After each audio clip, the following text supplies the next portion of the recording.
महे। वह परम पिता परमात्मा हमारी माता पिता बंधु भाई सब कुछ है। ऐसे परमात्मा के लिए हमारा सादर नमन।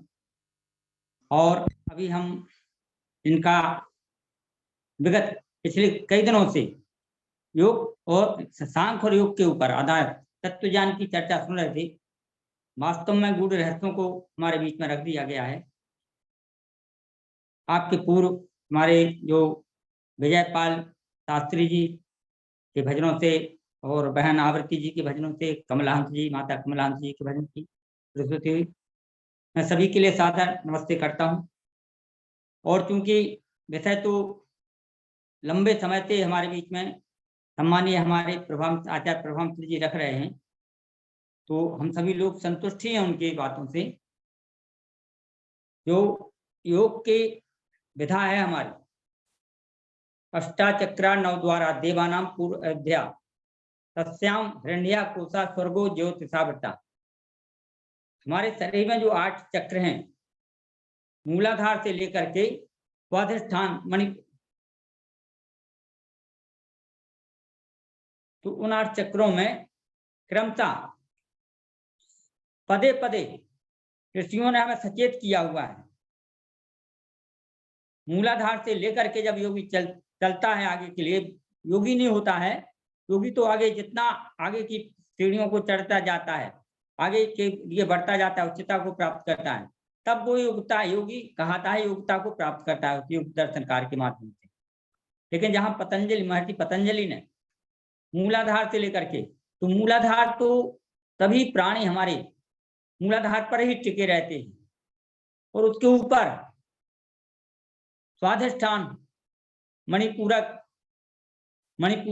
चक्र, अनाहत, विशुद्धि, आज्ञा, सूर्य चक्र पड़ता है बीच में, आज्ञा और सहस्रा। तो हम देखते हैं जब तमाम लोगों के अंदर एक व्यवस्था होती है इसको ग्रहण करने की, जब वो मूलाधार से ऊपर उठने की कोशिश करता है, स्वाधिष्ठान पर आ जाता है, वहां पर भी रुक जाता है वो। पर मणिपूरक जो पेड़ू और नाभि के नीचे, मणिपूरक नाभि के बीच में हो जाता है।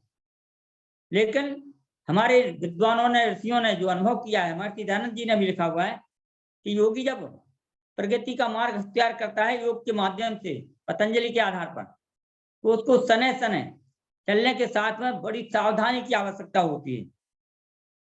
क्योंकि अगर थोड़ी सी असावधानी हुई या थोड़ा सा प्रमाद, जैसा कि अभी हमारे सम्मानीय आचार्य जी कह रहे थे, स्वाध्याय प्रवचनाभ्याम मां प्रवतितव्यम। स्वाध्याय में प्रवचनादि में कभी प्रमाद नहीं करना चाहिए। और स्वाध्याय क्या है, जैसा कि बताया गया है, वेदों के माध्यम से, वेदों के अनुकूल जो शास्त्रों की व्यवस्था दी गई है, उपनिषदों की व्यवस्था दी गई है, इन सभी व्यवस्थाओं के द्वारा जो उनमें हमें आगे बढ़ने की सत्प्रेरणा मिलती है, परमात्मा का ध्यान, योग साधना आदि, इनके माध्यम से अगर हम थोड़े से भी कहीं गाफिल हो जाते हैं, स्वाध्याय में प्रमाद कर देते हैं, हम प्रवचन आदि सुनने में या सुनाने में प्रमाद कर देते हैं, तो हम पिछले जो मंजिल से चल रहे थे आगे की मंजिल के लिए, वहां हमारे अंदर उसमें व्यवधान पैदा हो जाता है। और प्रत्येक मंजिल पर 8 चक्रों में चलते चलते अनाहत चक्र जो कहा गया है, जो हृदय के आसपास बताया जाता है, नाभि के ऊपर जो एक गड्ढा होता है, महर्षि जी लिखते हैं, दयानंद जी, वहां पर आत्मा और परमात्मा का मिलन होता है। तो वहां पर जब हम पहुंच जाते हैं, तो वो एक देखते हैं, बाबा कबीर, अनहद बाजत ढोल रहे तो पीऊ मिलेंगे, लंबी एक कविता है वो, घूंघट के पट खोल रहे तो पीऊ मिलेंगे, घट घट रमता राम रमैया, कटुक वचन मत बोल रहे, अनहद बाजत ढोल रहे। यहाँ हृदय में एक ऐसी मतलब उसको व्यवस्था मिल जाती है, ऐसा प्रगति का मार्ग उसका अख्तियार हो जाता है, वहां से इतने उसको संसाधन दिखाई देने लग जाते हैं कि जिसको उपलब्धि समझ लेता है वो। और अगर वहां भटक गया तो समझ लो कि पतन की तरफ चला जाएगा। उसकी जो पूर्व से निर्धारित व्यवस्था वो चल के आया है, उनको तो प्राप्त कर लिया उसने, लेकिन इसके आगे नहीं बढ़ पाएगा वो। वहां बड़ी सावधानी की व्यवस्था देखनी पड़ती है, सावधानी बरतनी पड़ती है। इसके बाद जो विशुद्धि चक्र में पहुंच गया, अगर वहते ऊपर उठ गया, नहीं गाफिल हुआ किसी सांसारिक पदार्थों में उसमें, तो विशुद्धि चक्र जो है वहां पर फिर उसको एक व्यवस्था पकड़नी पड़ती है, वहां पर भी भटकने की स्थिति बन जाती है। और वो क्या है, विशुद्धि से तात्पर्य होता है उसकी वाणी से जो निकलेगा वो सत्य निकलेगा, या फिर वो इतना अनुभवी हो जाता है कि वो सत्य को ही सत्य जान के बोलता है, झूठ उसके मुंह से निकलता है। फिर उसके बाद जो आज्ञा चक्र है उससे भी अगर ऊपर उठ गया वो, तो कहते हैं जो आज्ञा चक्र हमारी दोनों भावों के बीच में, ऋषि प्रणीत बता रहा हूं मैं, तो इन दोनों भावों के बीच में आज्ञा चक्र है। इसमें दो मार्ग उसको योगी को मिलते हैं, श्रेय मार्ग और प्रेय मार्ग। अगर श्रेय मार्ग की तरफ चलता है वो, उसको पता होता है, सजग है, वो सतर्क है कि मुझे तो अभी और मंजिल मेरी आगे है, मुझे और भी चल के जाना है, तो वो श्रेय मार्ग से चलेगा। और अगर उसको सारे व्यंजनों की, सारी व्यवस्थाओं की व्यवस्था मतलब उपलब्धि हो गई और उसने सोचा श्रेय मार्ग देख लो, प्रेय मार्ग अब हो गया, शायद यही उपलब्धि हो हमारी योग की, बैठ गए ध्यान में, ध्यान करने लगे, हे परमात्मा मुझको तो ऐसा पदार्थ मिल जाए, और कोई संयोग जुड़ गया कि उसको मिल गया, बस यही तो हमारा लक्ष्य है। हे परमात्मा मेरे लिए तो बढ़िया अच्छा महल बन जाए, भवन बन जाए, बन गया किसी कारण से, उसने कहा बस यही उपलब्धि है हमारे योग की, वहां समझ लीजिए कि वो भटक गया है। तो उसको पता होना चाहिए कि श्रेय मार्ग पर मुझे चलना है, बाईं तरफ श्रेय मार्ग और दाईं तरफ प्रेय मार्ग, प्रियता का मार्ग, मुझे अपनी मनोवांछित फल की प्राप्ति यहाँ नहीं करनी। तो यहाँ पर भी वो सावधानी पूर्वक चलना पड़ता है। मैं सरल शब्दों में जैसा मैंने समझाया वैसे रखूंगा। धन्यवाद, धन्यवाद, बहुत बहुत धन्यवाद। एक और उसका सहस्रार चक्र जो है, उस श्रेय मार्ग इसके आज्ञा चक्र के भी ऊपर। धन्यवाद मुनि जी, धन्यवाद मुनि जी, धन्यवाद जी, इतना महत्वपूर्ण समय हमने आपको दिया। जी जी जी, चलिए आइए वेद प्रकाश शर्मा जी।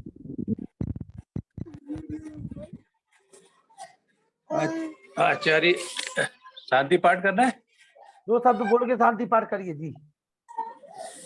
एक क्या चीज, दो शब्द बोल दीजिए पर शांति पाठ कर दीजिए। आप अपनी बात कह दिया करें, आप अपनी बात कह दिया करें पर शांति पाठ। जी अच्छा अच्छा।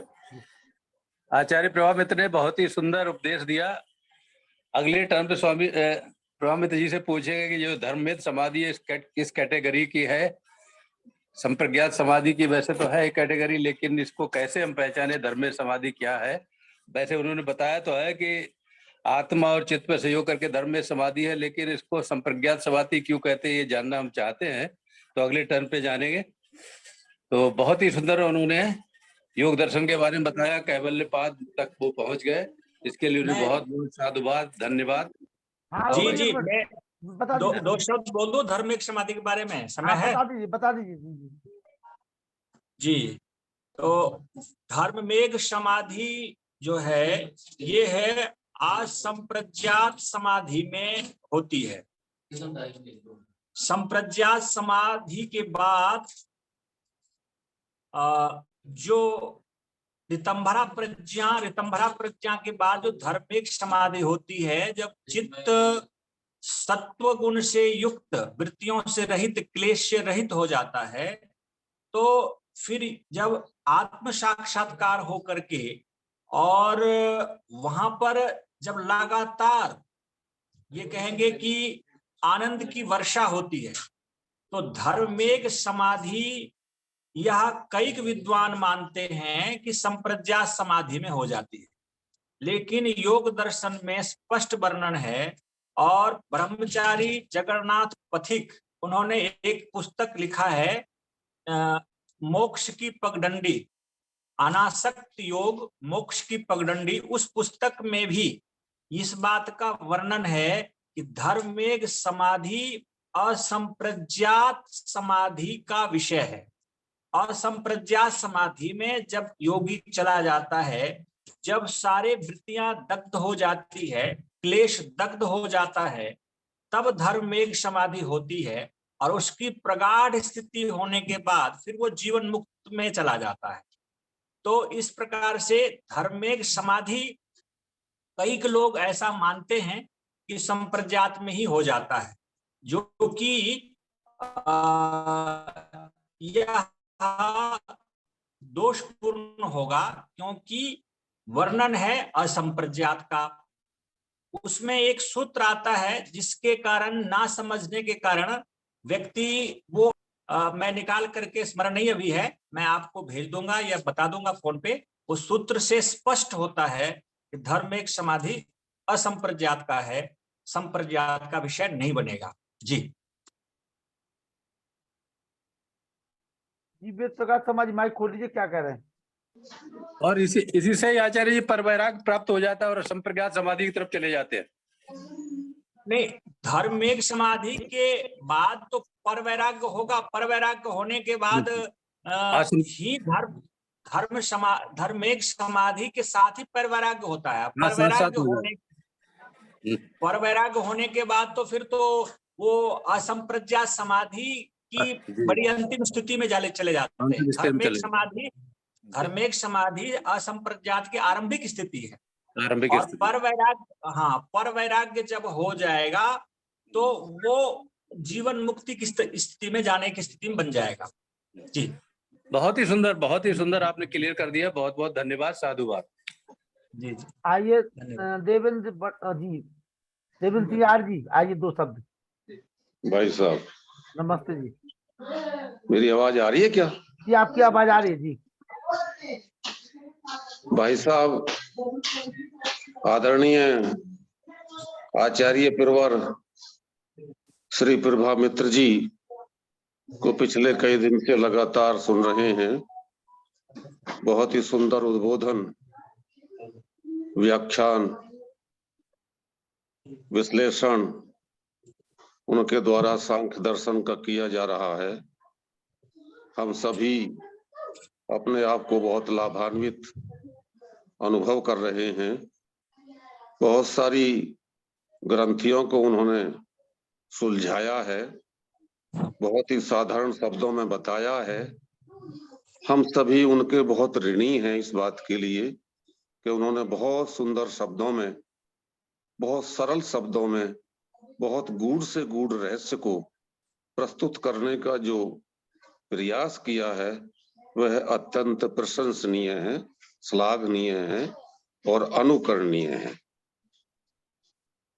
मैं सभी विद्वत जनों को सादर नमन करते हुए भाई लखनलाल जी को भी इसका आभार व्यक्त करूंगा कि वह इस प्रयास में सदैव से जो लगे हुए हैं, काफी समय से लगे हुए हैं। समाज का बहुत अच्छा उत्थान और उद्धार करने का जो उनका प्रयास है वह भी नमनीय है, वंदनीय है। मैं इस विषय में 2 बात जो है अर्ज करना चाहता हूं। जैसा कि अभी वार्ता चल रही थी डॉक्टर वेद प्रकाश शर्मा जी और आचार्य प्रवर के मध्य जो वार्ता चल रही थी, संप्रज्ञात समाधि, असंप्रज्ञात समाधि, उससे पूर्व में अरिष्टि, तीनों प्रकार की अरिष्टि के संबंध में और अनेक ग्रंथियों को जो सुलझा करके आचार्य प्रवर द्वारा रखा गया है, बहुत ही सुंदर कोटि की बातें थी, बहुत उच्च कोटि की बातें थी। संप्रज्ञात समाधि में तो मैं सिर्फ निष्कर्षात्मक रूप से इतना निवेदन करना चाहूंगा, सभी विद्वत जन है एक पंक्ति में उस बात को रहस्य को समझ लेते हैं कि वहां केवल ध्येय और ध्याता रह जाता है। ये संप्रज्ञात समाधि की सबसे उच्च कोटि सुपरलेटिव डिग्री होती है। वहां केवल ईश्वर और जीव, जब ये स्थिति बनती है वह आती है, उसको हम संप्रज्ञात समाधि कहते हैं। जो आचार्य प्रवर द्वारा समझाई गई है वो इस तरीके से। दूसरा, सांख्य दर्शन के विषय में यदि इसको निष्कर्ष के रूप में 2 बातों में यदि हम देखना चाहें तो वो बातें सिर्फ इतनी हैं, उसको भी निष्कर्ष के रूप में रखना चाहूंगा कि सबसे पहले जो 3 दुख हैं, उन 3 दुखों की निवृत्ति किस प्रकार हो सकती है, और अत्यंत निवृत्ति की बात कहते हैं। जो सर्वप्रथम श्लोक जो है सांख्य दर्शन का, वो अत्यंत निवृत्ति है 3 दुखों की, और फिर पुरुषार्थ की निवृत्ति करने की बात आती है। अत्यंत पुरुषार्थ, वहां भी उसकी बात आती है। यहाँ समझने का केवल और केवल एक ही बात है कि ये तीन दुख जो हैं वो कौन से हैं, वो आचार्य प्रवर द्वारा बताए गए। लेकिन फिर भी मैं थोड़ा सा उनकी पुनरावृत्ति करते हुए अपनी बात को रखना चाहूंगा। जो सबसे पहला आदि आध्यात्मिक है, फिर आदि भौतिक है और फिर आदि दैविक है। तो ये आदि क्या है शब्द? आदि आत्मिक, ये शब्द यदि इसको हम संधि विच्छेद करते हैं तो आदि आत्मिक होता है। आदि का मतलब है जिसके आधार पर या जिसके कारण, और वो आत्मिक यानी अपने ही कारण, अपने ही कारण से जो दुख हमको प्राप्त होता है वो तो आदि आत्मिक में आएगा, आध्यात्मिक में आएगा। और जो हमको दूसरों से दुख दिया जाता है, दूसरे प्राणियों से, भूत का मतलब प्राणी है, दूसरे जीवों से जो हमको दुख मिलता है उसको हम आदि भौतिक कह देते हैं। और जो आदि दैविक है वो इस प्रकार के दुख हैं संसार में जो हमको दैवीय विपत्तियों से, चाहे ओलावृष्टि है, चाहे अधिक वृष्टि है, चाहे भूस्खलन है, इनसे जो हमको दुख होते हैं वो आदि दैविक कहे जाते हैं। अब ये दुख होते किसको हैं? अत्यंत निवृत्ति की बात जब आती है तो ये दुख होते किसको हैं?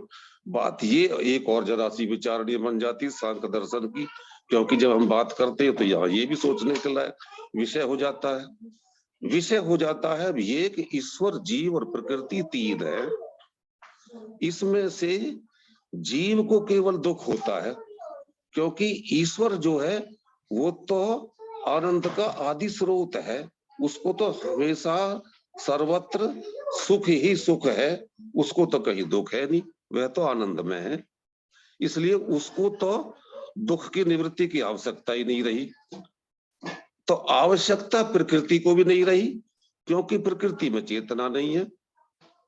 प्रकृति में जब चेतना नहीं है तो उसको दुख और सुख की अनुभूति नहीं होती।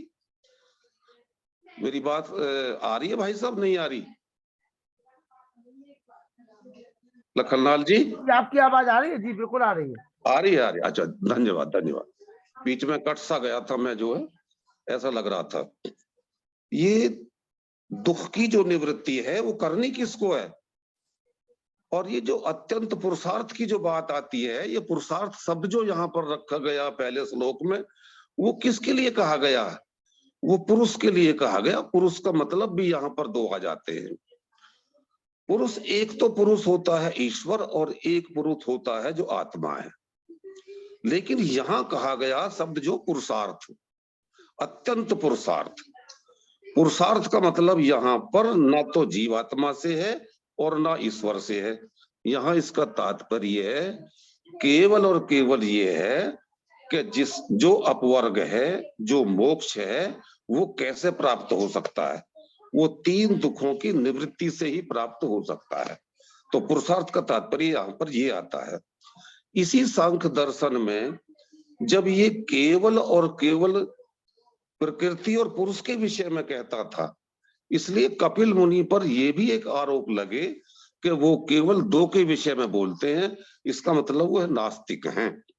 अब ये नास्तिकवाद भी यहीं से चला और फिर द्वैतवाद भी इसी सांख्य दर्शन में चला। लेकिन उन लोगों को समझ में ये नहीं आया कि ये जो प्रकृति और पुरुष की बात सांख्य दर्शन में कही गई है, वहां पुरुष का तात्पर्य दोनों से है। पुरुष वहां पर जो है परमात्मा भी है, उसको पुरुष विशेष कहेंगे, और एक पुरुष जो जीवात्मा है। यहाँ पुरुष पे भी मैं थोड़ा सा निवेदन कर दूंगा अपने विद्वान साथियों से कि पुरुष का तात्पर्य मनुष्य से नहीं है, बल्कि पुरुष का तात्पर्य भी जीवात्मा से है, चाहे वो किसी भी योनि में है। यहाँ पुरुष का तात्पर्य जीवात्मा से लेंगे। तो सांख्य दर्शन में तीसरी बात जब प्रकृति की तरफ चलते हैं तो 14 तत्व जो है, 24 तत्व जो है इसमें वो प्रकृति के हैं, और 25वां जीवात्मा है और 26वां इसमें पुरुष विशेष यानी परमात्मा है। इन सब के विषय में जो बताया गया वस्तुतः ये कापिल सांख्य में जड़ प्रकृति को जगत का मूल उपादान स्वीकार करने के कारण ईश्वर को जगत का केवल अधिष्ठाता और नियंता माना गया है।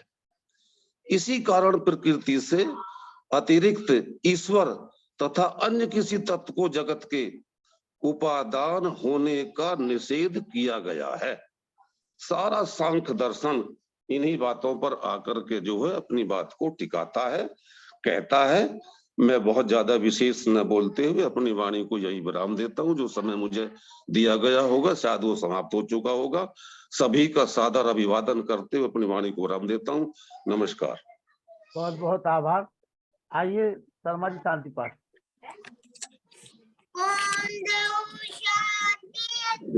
परीक्षा